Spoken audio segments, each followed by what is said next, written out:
नमस्कार दोस्तों, स्वागत है आपका मेरे चैनल दृष्टि स्टोरी में, जहां हम डर और चिंता को परास्त करने की प्रेरक कहानी की शुरुआत करने जा रहे हैं। अगर आप भी अपने अंदर छिपे भय से जूझ रहे हैं या कभी कभी अनजानी चिंता में डूब जाते हैं, तो यह कहानी आपके लिए है। एक छोटे से गांव में, जहां हरियाली और शांति का राज्य था, राजू नाम का एक लड़का रहता था। राजू बहुत ही मेधावी और संवेदनशील था, लेकिन उसके मन में हमेशा डर और चिंता की एक गहरी छाया रहती थी। वह हर छोटी बड़ी बात को लेकर परेशान हो जाता था। कल क्या होगा? क्या मैं अपने सपनों को पूरा कर पाऊंगा? क्या मेरे दोस्त मुझे पसंद करते हैं? ऐसे ही कई सवाल उसके मन में घूमते रहते थे। उसका डर और चिंता इतनी बढ़ गई थी कि वह खुश रहना भी भूल गया था। एक दिन गांव में एक प्रसिद्ध साधु आया। वह बहुत ही ज्ञानी और शांत स्वभाव का था। गांव वाले उसके पास अपनी समस्याएं लेकर जाते और वह उन्हें सही रास्ता दिखाता। राजू ने भी सोचा, क्यों ना मैं भी उस साधु से अपनी चिंता के बारे में बात करूं। राजू साधु के पास गया और बोला, बाबा, मैं हमेशा डर और चिंता में रहता हूं। मैं कल के बारे में सोच सोच कर परेशान रहता हूं। मैं खुश कैसे रह सकता हूं? साधु मुस्कुराया और बोला, बेटा, डर और चिंता तो हर किसी के जीवन का हिस्सा है, लेकिन इन्हें अपने ऊपर हावी नहीं होने देना चाहिए। मैं तुम्हें एक काम देता हूं। कल सुबह तुम नदी किनारे आना और मेरे साथ चलना। अगले दिन सुबह राजू नदी किनारे पहुंच गया। साधु ने उसे एक पत्थर दिया और कहा, इस पत्थर को अपने हाथ में लेकर नदी के किनारे किनारे चलो। जब तक मैं न कहूं, इसे मत छोड़ना। राजू ने पत्थर को हाथ में ले लिया और साधु के साथ चलने लगा। कुछ देर बाद उसका हाथ भारी होने लगा। पत्थर का वजन उसे परेशान कर रहा था, लेकिन उसने साधु की बात मानकर पत्थर नहीं छोड़ा। थोड़ी देर और चलने के बाद उसका हाथ दर्द करने लगा। वह बोला, बाबा, मैं और नहीं चल सकता, ये पत्थर बहुत भारी है। साधु मुस्कुराया और बोला, अब इस पत्थर को नदी में फेंक दो। राजू ने पत्थर को नदी में फेंक दिया और उसका हाथ हल्का हो गया। साधु ने कहा, बेटा, ये पत्थर तुम्हारी चिंता और डर की तरह था। जब तक तुमने इसे पकड़ रखा था, ये तुम्हें भारी लग रहा था, लेकिन जैसे ही तुमने इसे छोड़ा, तुम्हें आराम मिल गया। ठीक इसी तरह डर और चिंता को भी अपने मन से छोड़ दो, इन्हें ज्यादा महत्व मत दो। राजू ने पूछा, लेकिन बाबा, ये इतना आसान नहीं है। मैं कैसे अपने डर और चिंता को छोड़ सकता हूं? साधु ने कहा, जब भी तुम्हें डर या चिंता हो तो खुद से पूछो, क्या यह समस्या मेरे बस में है? अगर है तो उसे सुलझाने की कोशिश करो। अगर नहीं है तो उसके बारे में सोचकर अपना समय बर्बाद मत करो। जो होना है वह होकर रहेगा। तुम्हें बस अपना कर्म करना है। राजू ने साधु की बात को गंभीरता से लिया और उस दिन के बाद से उसने डर और चिंता को अपने ऊपर हावी नहीं होने दिया। वह समझ गया कि जीवन में कुछ चीजें उसके नियंत्रण में हैं और कुछ नहीं। उसने अपना ध्यान सिर्फ उन चीजों पर केंद्रित किया जो वह बदल सकता था। कुछ दिनों बाद राजू के गांव में एक बड़ा उत्सव होने वाला था। गांव वाले इस उत्सव को लेकर बहुत उत्साहित थे, लेकिन राजू फिर से चिंता में पड़ गया। उसे लगा कि कहीं वह उत्सव में अच्छा प्रदर्शन न कर पाए तो क्या होगा? उसके दोस्त उसका मजाक उड़ाएंगे। वह फिर से डर और चिंता में डूब गया। तभी उसे साधु की बात याद आई। उसने खुद से पूछा, क्या यह समस्या मेरे बस में है? उसने सोचा कि हां, वह अपनी तैयारी कर सकता है और अपना सर्वश्रेष्ठ दे सकता है। उसने फैसला किया कि वह अपना ध्यान सिर्फ अपने कर्म पर रखेगा और परिणाम की चिंता नहीं करेगा। उत्सव के दिन राजू ने बहुत अच्छा प्रदर्शन किया। उसके दोस्तों ने उसकी तारीफ की और वह बहुत खुश हुआ। उसने महसूस किया कि जब उसने डर और चिंता को छोड़ दिया तो उसका जीवन और आसान हो गया। कुछ महीनों बाद राजू के स्कूल में एक बड़ी प्रतियोगिता होने वाली थी। यह प्रतियोगिता उसके भविष्य के लिए बहुत महत्वपूर्ण थी। राजू फिर से चिंता में पड़ गया। उसे लगा कि अगर वह इस प्रतियोगिता में अच्छा प्रदर्शन नहीं कर पाया तो क्या होगा? उसका भविष्य खराब हो जाएगा। तभी उसे साधु की बात फिर से याद आई।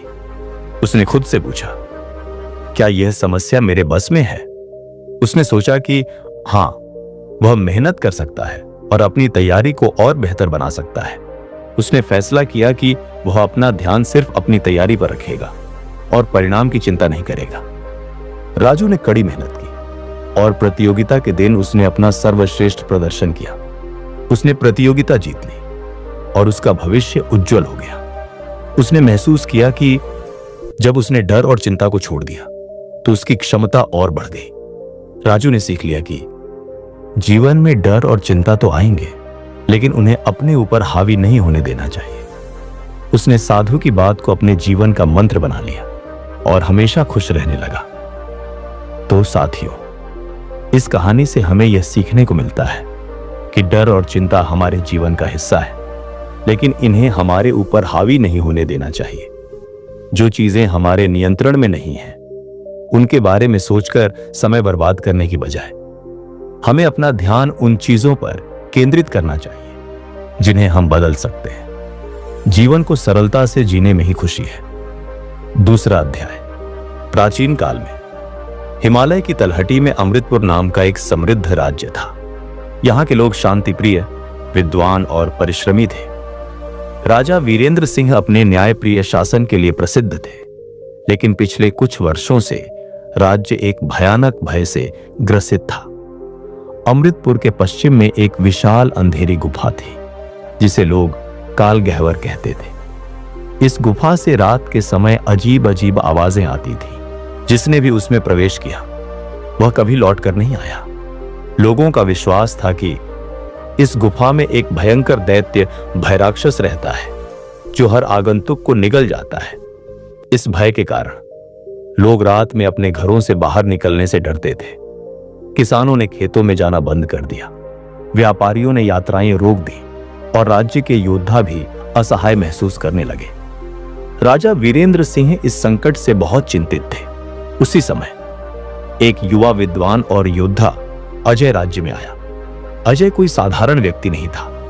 वह महान संत आर्ष वशिष्ठ का शिष्य था और उसने वर्षों तक ध्यान, योग और आत्मसंयम का अभ्यास किया था। वह जानता था कि भय केवल मन का भ्रम होता है। जब अजय ने काल गह्वर की कथा सुनी तो उसने राजा से भेंट की और कहा, राजन, यदि आप आज्ञा दें तो मैं इस रहस्य से पर्दा उठाना चाहता हूं।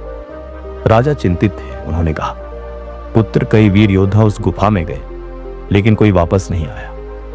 मैं तुम्हें भी खोना नहीं चाहता। अजय मुस्कुराया और बोला, महाराज, जो चला गया वह भय के कारण हारा।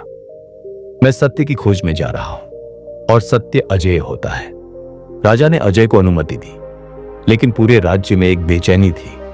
लोग प्रार्थना कर रहे थे कि अजय सुरक्षित लौट आए। अजय ने अकेले ही गुफा की ओर प्रस्थान किया। जैसे ही वह गुफा के द्वार पर पहुंचा, उसे ठंडी हवा का एक झोंका महसूस हुआ। अचानक एक भारी आवाज गूंजी, जो कोई भी इस गुफा में प्रवेश करेगा वह कभी जीवित वापस नहीं आएगा। लेकिन अजय निडर था। उसने अपनी आंखें बंद की, गहरी सांस ली और आत्मबल से भरा हुआ गुफा में प्रवेश कर गया। गुफा के अंदर अजय ने एक अद्भुत दृश्य देखा। सामने एक विशाल स्वर्णिम महल खड़ा था।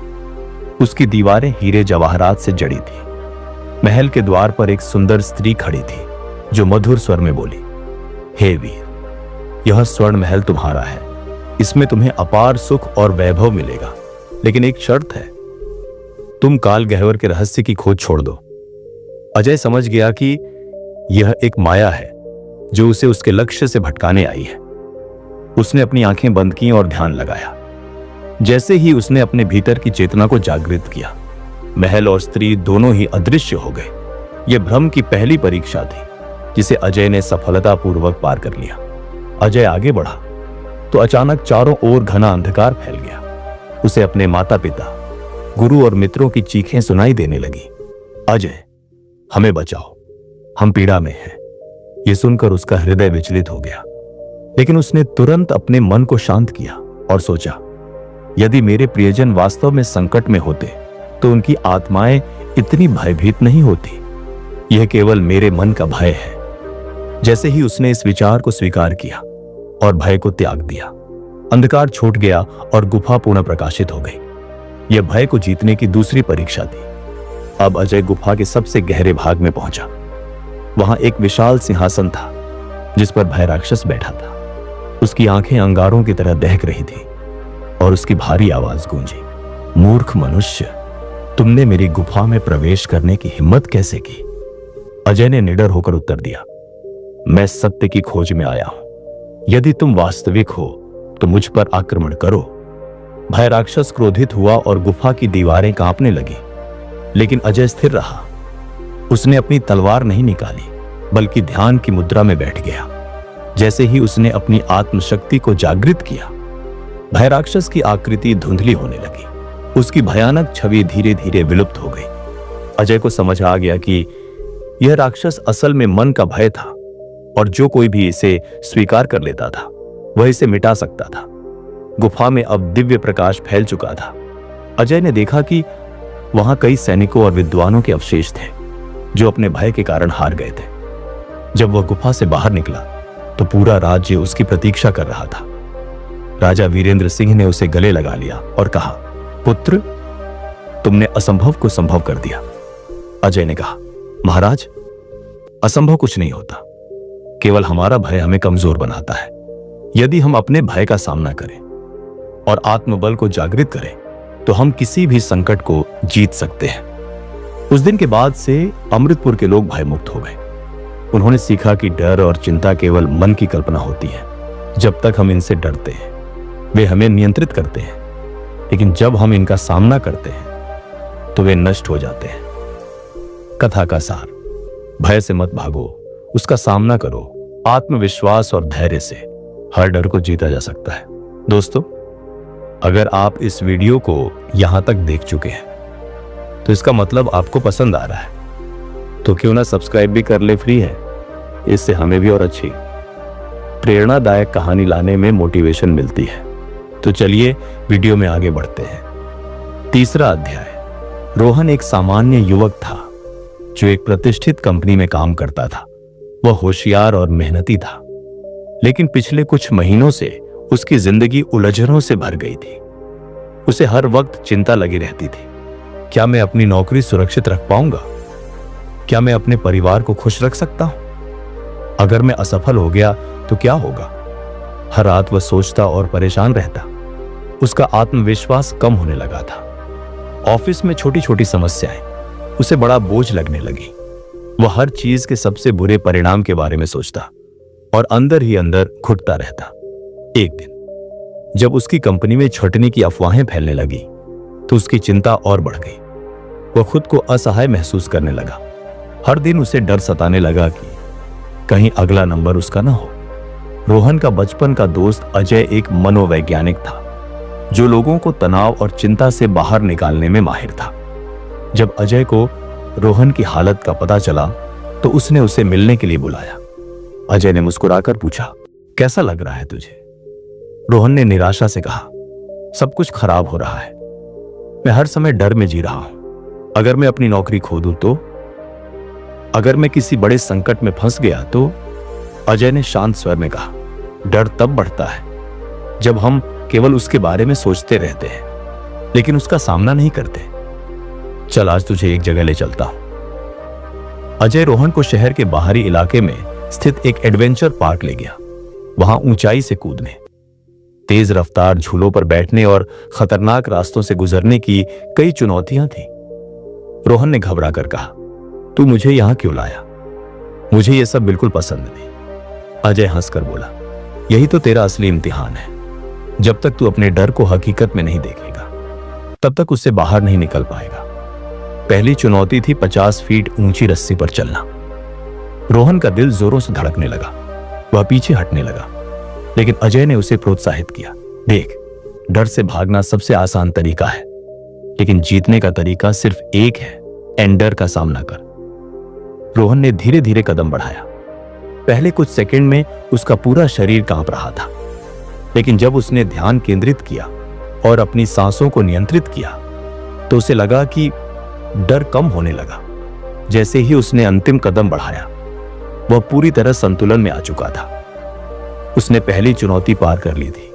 इसके बाद उसने झूले की ऊंचाई से छलांग लगाई, तेज बहाव वाली नदी में तैरकर पार किया और एक अंधेरी सुरंग में बिना रोशनी के चला।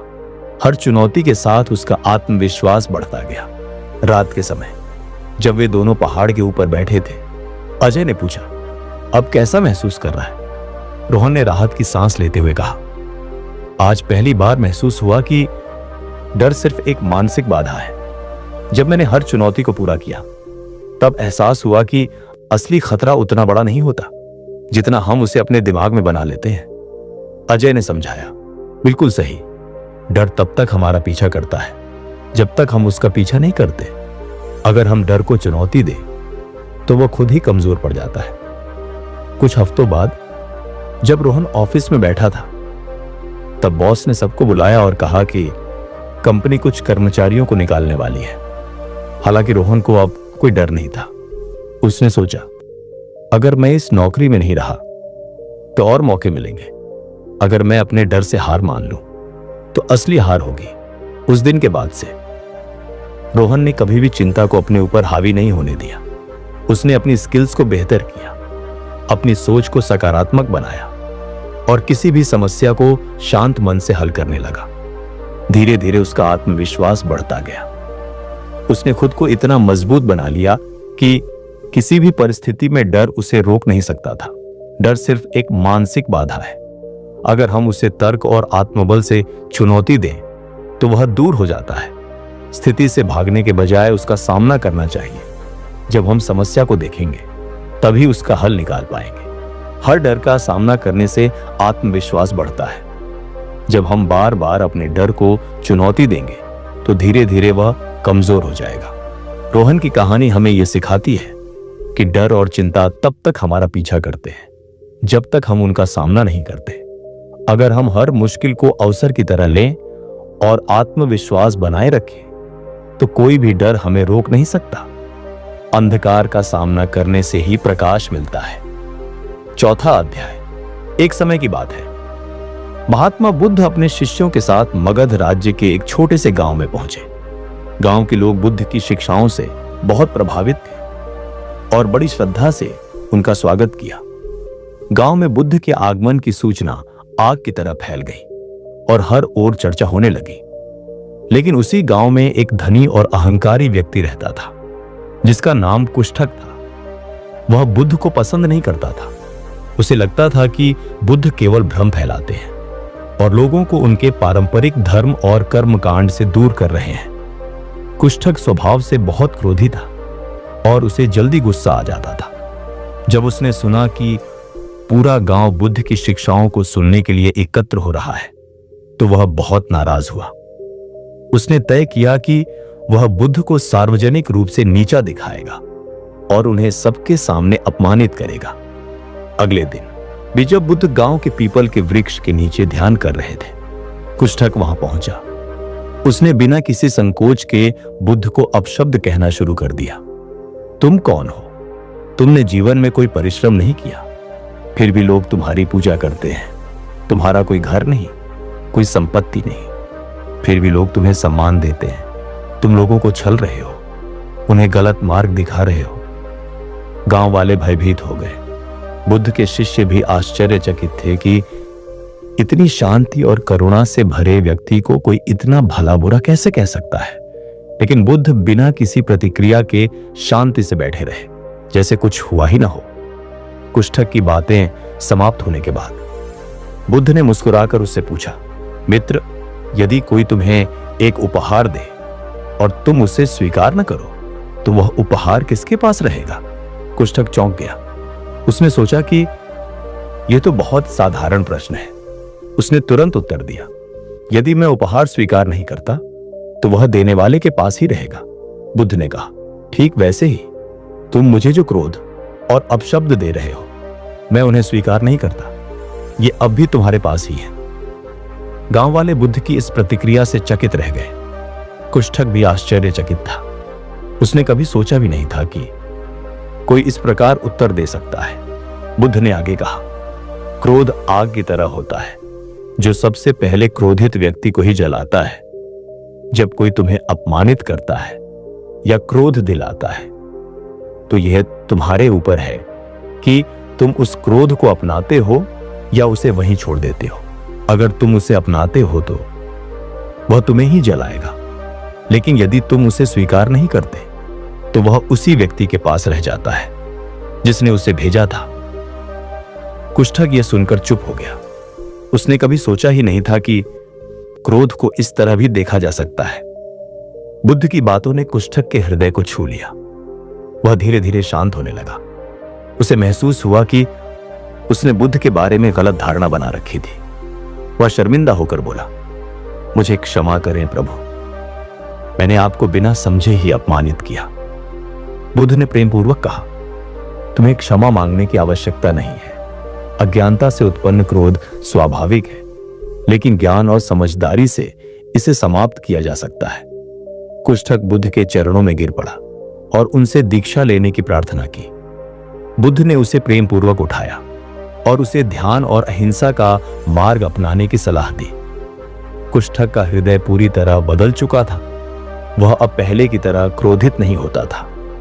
उसने अपने दासों को मुक्त कर दिया, अपने धन का उपयोग जरूरतमंदों की सहायता के लिए करने लगा और गांव में शांति फैलाने के लिए बुद्ध की शिक्षाओं का पालन करने लगा। गांव के लोग भी इस परिवर्तन को देखकर अचंभित थे। उन्होंने समझ लिया कि बुद्ध केवल शब्दों से नहीं बल्कि अपने आचरण से भी लोगों को सिखाते हैं। ये कहानी हमें सिखाती है कि क्रोध का उत्तर क्रोध से देना कभी भी सही समाधान नहीं होता। जब हम शांति और धैर्य से किसी स्थिति को संभालते हैं तो न केवल हम स्वयं शांत रहते हैं बल्कि सामने वाला भी अपने व्यवहार पर विचार करने के लिए मजबूर हो जाता है। तनाव और क्रोध को दूर करने का सबसे अच्छा तरीका है कि हम उसे स्वीकार ही न करें। जब हम किसी नकारात्मकता को अपने भीतर स्थान नहीं देते तो वह हमें प्रभावित नहीं कर सकती। तो दोस्तों, अगर यह कहानी आपको प्रेरणा देती है तो इस वीडियो को लाइक करें, अपने दोस्तों के साथ शेयर करें और चैनल को सब्सक्राइब करना ना भूलें, क्योंकि हम आगे भी ऐसी ही प्रेरणादायक कहानियां लाते रहेंगे।